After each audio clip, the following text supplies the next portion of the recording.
back to the podcast. Shavon Jones is here, who is an award-winning attorney, and she is an experienced business development lead, and she founded Rainmakers Business Development Training and Coaching for Lawyers. You can find her website at sales4lawyers.com, and we're going to be talking about these sort of difficult tasks, right, of getting attention, of marketing, of putting out the content, of converting these cold leads into warm and hot leads, as they say, and all that involves, along with the added layer of difficulty of being in the legal profession where you can't mess up, right? You can't say the wrong thing. You have to be perfect, have to be careful. So we're going to find out from Shavon how to navigate all those and more. So Shavon, glad to be speaking with you. Great to be here. Thanks for having me, Robert. Glad to have you. And so we hyped it up a little bit, right? We introduced you, but in your own words, what are you all about? What is your focus and passion? Well, Sales for Lawyers, or Rainmakers, is actually a sales training company for lawyers, for the legal industry. And what makes us unique is I'm a lawyer and an expert on the business of law. So our offerings are tailored to the legal industry. We take into account and address issues that are unique to the industry, such as problems with our ethical rules and making sure that whatever outreach we do doesn't violate those and jeopardize our license to practice law. We have a lot of competition out there in our space, but most of those are not lawyer developed programs. So they sell lawyers a solution, and then they tell the lawyers, now go figure out if you can do this ethically, which is kind of a bummer, right? Because you paid someone for advice and now you've got to go do some work. Whereas with us, it's a turnkey solution. It's already been vetted under the ethical rules, and you can just start deploying it in your business to grow your book.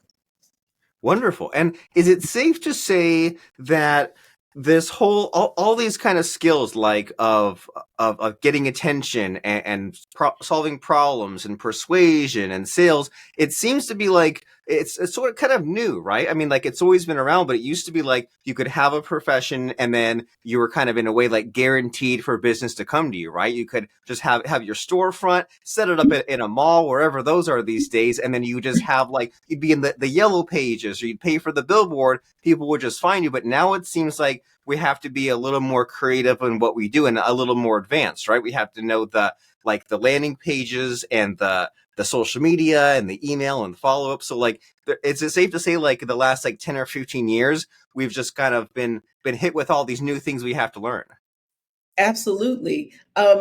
Just having your name, a website with your name on it, does not guarantee that you're going to get any traffic whatsoever. And there's so much noise out there. And even if your consumer is a business to business consumer, they don't know what your expertise is. So you have to market yourself, try to become a thought leader. But the real key, I think, in the legal profession is relationships. And it's about forming those relationships, nurturing them, and then deploying them without shame. Our profession really is a noble profession traditionally. So a lot of us are uncomfortable promoting ourselves and being out there selling something. You can't even use the word sales. You have to say business development, because if you say sales, well, that's too tawdry. We can't do that, So the focus, my focus really is teaching people those three things: how to form your relationships, how to nurture them, and then how to deploy them.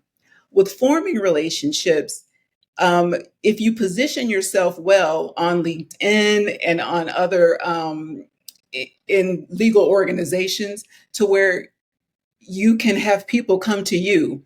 Your persona is such that you get inbound activity, people wanting to meet you and become your connection. And that kind of requires you developing a very narrow niche that you're known for, and then promoting that all over the place. Another way to form relationships is when you just go forward and introduce yourself to whomever you want to meet. And there's a way to do that so that they'll be more receptive to you. And there's another way to do that where you ruin your brand altogether. So if you're sending people these mass emails and thinking that you're making some sort of connection. You're not. They're just seeing your name come up. They're deleting it, and they don't want to be bothered with you. So you have to focus on. You have to do a little bit of research as to who you're contacting and find some kind of commonality so that you can have them be interested in at least knowing you if they don't have any business right now, knowing you for the future. So we focus on that. And then the third way to form relationships is around your passions. So your charitable work, your hobbies and other interests. If you integrate that into your business development strategy, those relationships have a strong foundation. I'm dressed in tennis clothes today. I didn't know we were going to do it on camera, but I form a lot of relationships around tennis. Some people who play it, some of them control budgets and they know me from tennis, and that helps. That creates a really strong foundation for the relationship. So, with forming relationships, some of them are going to be inbound, some of them are going to be outbound, and the best ones come from your natural interests, which you're really passionate about. So that's forming them. And once you form your relationships, you have to nurture them, whether they're nascent relationships, new relationships, or new or long-standing relationships. You have to put some time into nurturing them, and that's changed a lot in the technology age.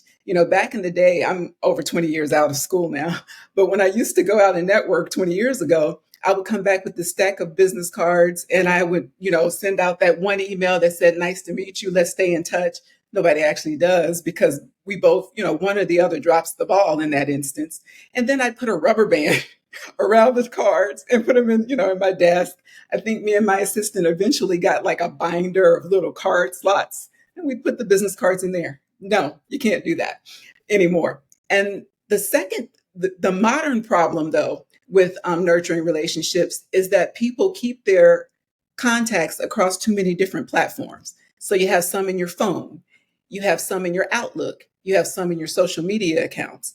And what you need to do to become a better people person is to centralize them in a CRM, which is relationship management technology software.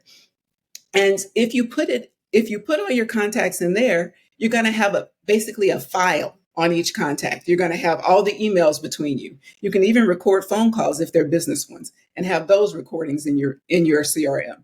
Any kind of notes you've written about them. And so the purpose of having all of that information there is so that you can review it before you interact the next time and you can pick up where you left off. You can remember things about them, that Shavon plays tennis, that so and so loves her dog, that so and so's anniversary is this day. And if you're engaging with those details, the relationship becomes more personal, and if it's more personal, it can be deployed better. So it's very important to utilize the technology that's available now to deepen your relationships. I like to think of Bill Clinton is like the best retail politician that in my lifetime, where he seemed to make everybody feel like they were special with him. And that's what you want to do in your business development. You just want to make people feel like they're special, like they're the only person in the room when they're talking to you. And if you do that, you're going to be able to deploy your relationships. Um, Deploying them. I hate to go on, but this is a very important It's point. fine. That's great. The heart of it. Deploying relationships, you can't be afraid to do that. You can't be uncomfortable doing that. That's why you spent all that time developing them. So you want to ask for referrals.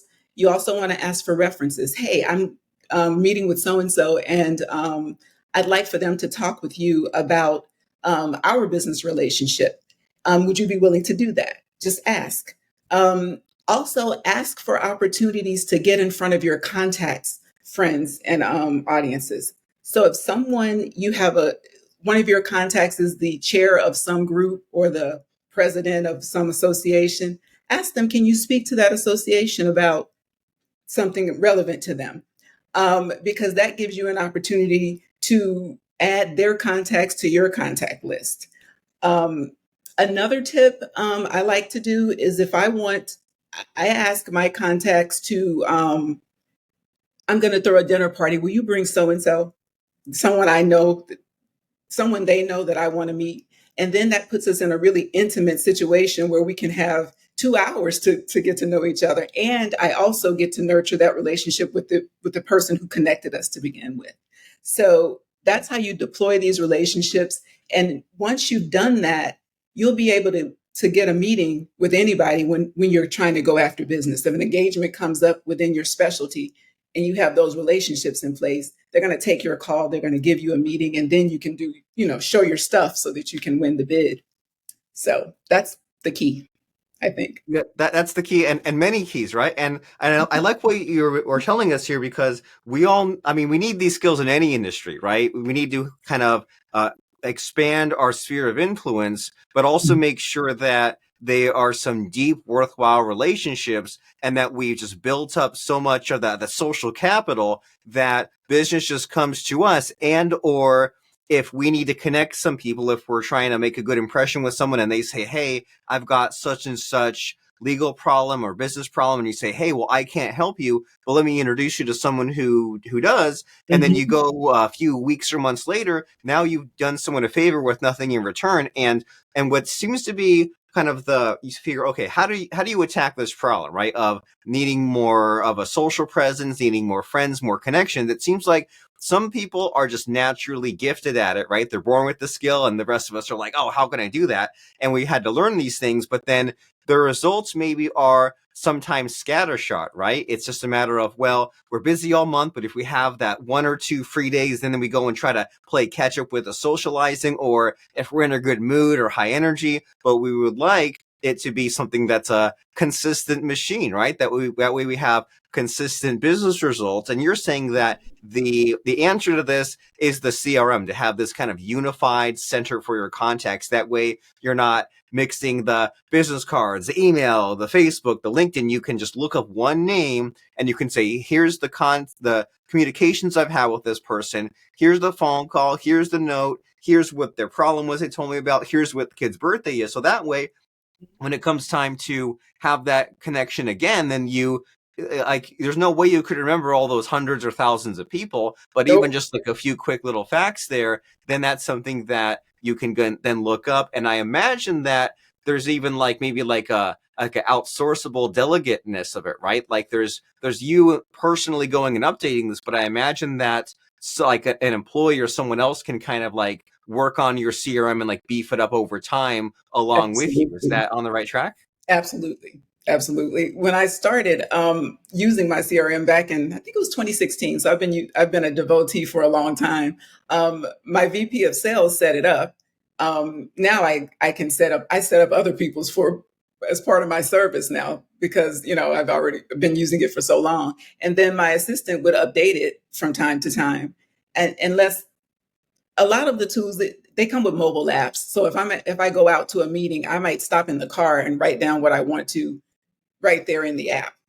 So it's all mobile, and it makes it so much easier than trying to try to consult, different things, or trying to remember and getting people mixed up. It just makes it a lot easier. We're lucky to have all these tools available to us today.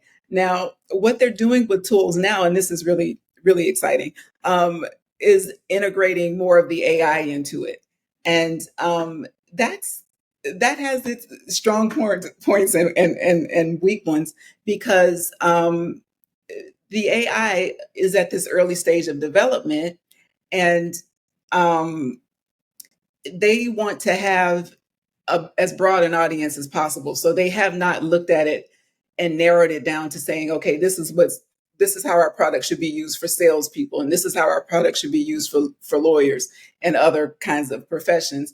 And so that's up to us to figure out how to use it so that we don't get civil liability, for example, misappropriating information, or we don't get for lawyers, if we give inaccurate information, we can get fined, or our license suspended. If it's so what we're doing is figuring out how to narrow it for our area, for our space. And that's really exciting, because we're at the forefront of kind of setting how we're going to use it in our profession. So that's been really exciting for us. So, Right, right, and it seems like like you're right. They left it up to the community, right? Like only last week I found out about the custom GPTs where people can kind of like have a specialized like trained AI for like certain things, but it's so mhm, all over the place, and sometimes you have to like make your own and interface it with your own data. But it's good to know that there's potential, right? There's possibility, mhm. and especially this whole idea of getting there before everyone else does, right? When it's still in the wild, wild west, like in 10 years Yep. or whenever, when AI is just built in and we take it for granted and you can just pull up anyone's name and it looks at your data and their data and merges and says like, hey, here's what they need, or here's some conversation starters, then we'll all take it for granted. But in this kind of middle space, it's a way for us to possibly maybe get ahead, right? And to stand out without losing the humanness, because like, and we've all seen that, right? We've heard about Mhm. the lawyer that like, or law student wrote some paper and cited a bunch of legal documents that didn't exist, and it can and it might be a reason to procrastinate or be afraid of AI, of saying, oh, but what if it gets me disbarred or makes a mistake and it makes me look bad to like a potential client, lose a client, all this sort of scariness. And so there's definitely the need to like use the tool, but also use your own common sense and verify what it gives back to you. And so like something that kind of comes to mind is the time factor, right? Because someone might say like, oh, I'm some busy lawyer, I don't have time to look into the AI, or even with the CRM sort of thing. Even if I have someone helping me, there's like there's the preemptive hesitation of saying like, oh, but do I spend like an hour a week on this, an hour a day? Like, what would you say to someone that says like, I'm already even before taking action, I'm already struggling in my mind about the potential like time commitment that it would take to get everything in a CRM, maintain it, play with AI. So what would you say to someone about like finding the time and the focus and the motivation to do some of these things?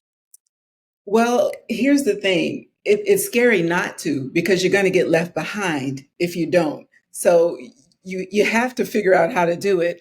Um, One of the things that we're doing is we're actually training lawyers and having a free sessions where we show them, walk them through how to set up their platforms, and we do simulated transactions to show them this is how your engagement will go. It's all business development, but you can use it for any other purpose as well. This is how this is the research that you would pull up if you were going to go pitch Apple, for example. So we take them to the right platforms that have that information and show them how to look it up and how to save it to their CRM so that they can prepare. And so once it's set up, then it's easy to maintain it. I mean, just give your assistant one more task to do. So I don't know, so that's available in my space. You can look up and sign up for it. But I can't imagine that I'm the only person out there who will train people on these kinds of platforms. Now, the reason I do that is because if I train you on that for free and you see how I train, you might hire me to train you on um, more business development tasks, on how to engage with prospects or prospective buyers and get new and repeat business. So that's why I'm doing it. But I can't imagine that I'm the only one out there who uses that as the sales lead tool. So just look for people who are doing it well and ask them how they're doing it, or how they learned, and maybe they'll give you some feedback on what they did to also, you want to read. There's some really good articles. um, the Wall Street Journal is doing a really good series on trying AI and what problems they're having with it, and they're giving that information back to the company so that the companies can see what problems they're having with it, and then if you're reading the stories, you can see how to avoid those issues as well. So stay on the lookout for information and keep up with it. And the articles are fun to read. It takes 10 or 15 minutes to read it. And if you don't have time, just hire somebody else who does. you know Wonderful. And so what I'm kind of making mental notes about what you're saying is that we need to be maybe thinking about what's our goal, right? Our goal is to get all this business coming in, and that might be like three or four steps or goals away from what we want, and maybe a more shorter term goal is to make the recurring learning about AI and about CRMs and relationship management a priority, and then maybe an even closer goal is to just kind of see how it's done, right? See how people are using it, because it's frustrating to see a tool and not know how to use it, or the fields aren't filled in and you get stuck in all these different ways. But then to be able to see someone demoing it and saying like, hey, for my practice that specializes in this, here's how we use it in this way. That's kind of the more shorter term doable kind of milestone to get to, right? It's just to get excited about what someone else is doing and showing off, and say, okay, well, I know that having my everything dialed in and getting all this business coming in, that's for the future. But for now, just getting this CRM built up and kind of enjoying the benefits of having the consistency and of not getting left behind, that's more exciting. And in our last few minutes here, I want to make sure that we kind of fit something like that in, right? Because there's all sorts of lawyers that are in all kinds of spaces. So is there a specific sort of lawyer sub niche that has you excited, or is there one of these clients where you set some of this up that you feel like humble bragging about and just telling us about what's possible or what you've done? Mm. You know, it kind of works for any. You can tell the buyers, you can teach buyers what to expect from people coming to sell from to them. So you can do it across. Most of the time, the buyer for legal services is a lawyer. It's the general counsel at the company. Sometimes the buyer might be an entrepreneur who doesn't have legal experience, but even that person is accustomed to hearing a lot of pitches from different people. So they kind of need training on procurement. So you can sell it on both sides. And the people who register for my trainings are on both sides. The buyers and sellers register, and they go through the training together, so they kind of know what each other is going to say.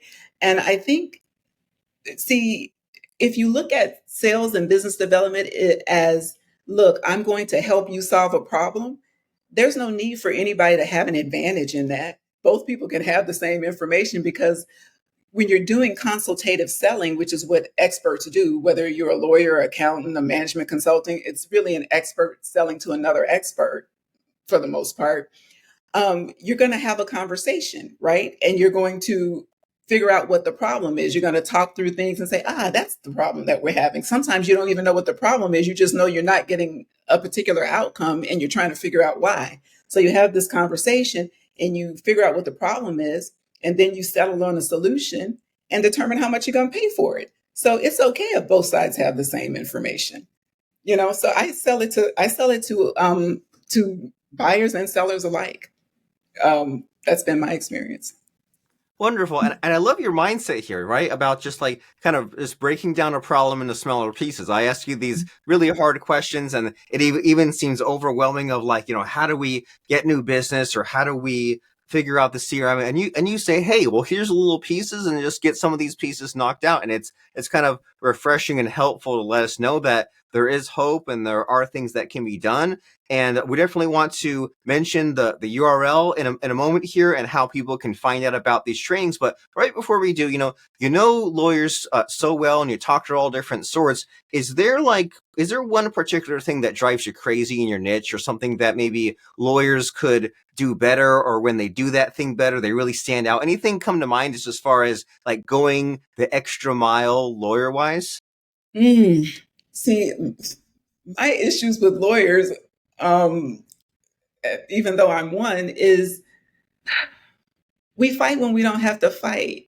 You know, it you can be doing a transaction and then there's this fight over things. You know where you're going to end up in at the end of the day. So what is the combativeness about? So just being less combative and more solution oriented, more problem solving oriented is something that I think will lead to clients having a better view of us. If they view us as someone who comes in and solves problems, they're going to call you earlier in their transaction or in their planning stages, and then you can help them avert problems that they wouldn't have known were there if they didn't have you in the room. So I think one of the things that we need to do, our profession is a win-lose profession, so that's might be why we're so combative, but we don't have to always be combative.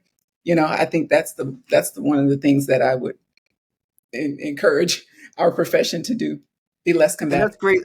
It's great life advice in general, right? Like when you're dealing with people, your spouse, your friends, take your pick. If Yeah. you say, well, here we're at point A and want to get to point B, and we can either like make it so difficult and so emotional and such a struggle to get there, and we'll Mhm. get there anyway. So why Mhm. not just get from point A to point B without all this extra hassle and focus on solutions instead of attacking or being emotional or being defensive or pointing out what's wrong. Just think about, well, I could go wrong in all these different ways, but what's a possible solution? Or like, you're making me think that a bunch of years ago, I dealt with an attorney because my dad died and we were trying to figure out his estate. And he was wearing this like shirt with all these race cars on it. And I thought, like, is this what a lawyer really, what it looks like? But then the way that, and so his appearance was not that impressive. But then whenever we would like talk about these different problems, and he'd say, here's the problem,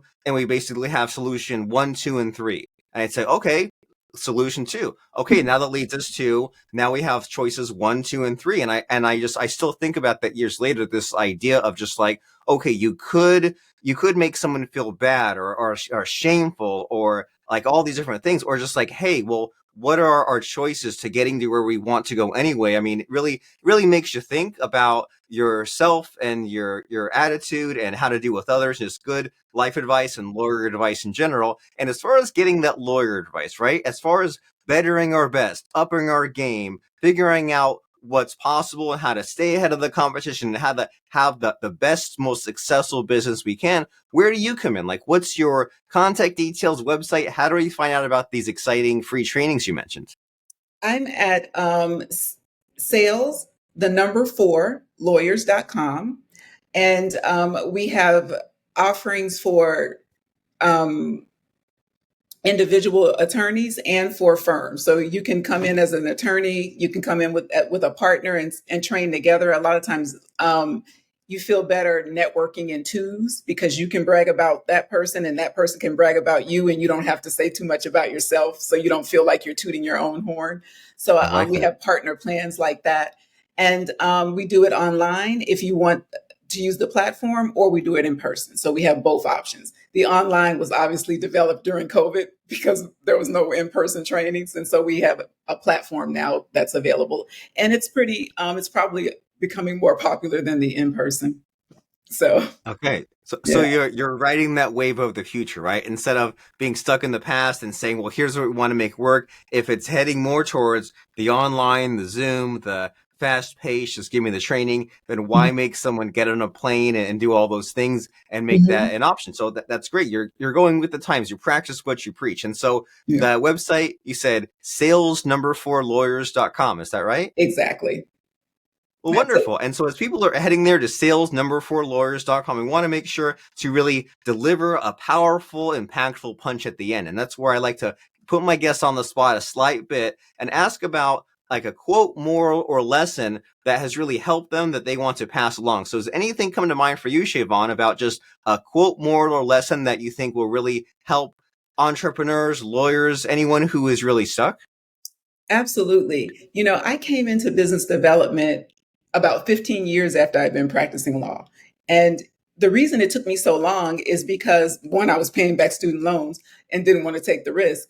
But two, I had to figure out who I was and what type of work fit best for me. And it took me such a long time that I think that others should, you want to do it quicker than that. So you want to find your personal true north and follow that, because that's where your success and joy are going to lie. So that's my new motto from my 15 years of doing the wrong thing with my time. Yeah, you don't want to waste that time. And you think of like, say you have some favorite actor and you look at their earlier stuff and you think like, whoa, they hadn't really figured out like what their niche is. And some of these people, like say like a Tom Cruise or someone, like they get to a certain age and they do like the vampire movie or the rom-com. They say, okay, now I'm an action star. And in our own life, we might try different things out, but we, like you said, we don't want to spend too much time to figure out, okay, what's my niche? What's my passion? Where do Mhm. I fit really well? Where do I really shine? And so, and it kind of takes a little bit of an extra push, doesn't it, It to take absolutely those does. extra risks, to take those action, and to do the networking and to do all these things that maybe feel like a little bit of a waste of time in the moment, but it's really shortcutting the all the time and the work to get to your success. So I will be thinking about that for quite a while. That's very good advice. Mhm. Shavon Jones from salesforlawyers.com. Wonderful speaking with you and just getting the brain fired up and learning about what's possible. I really appreciate it. Thank you. It was fun being here.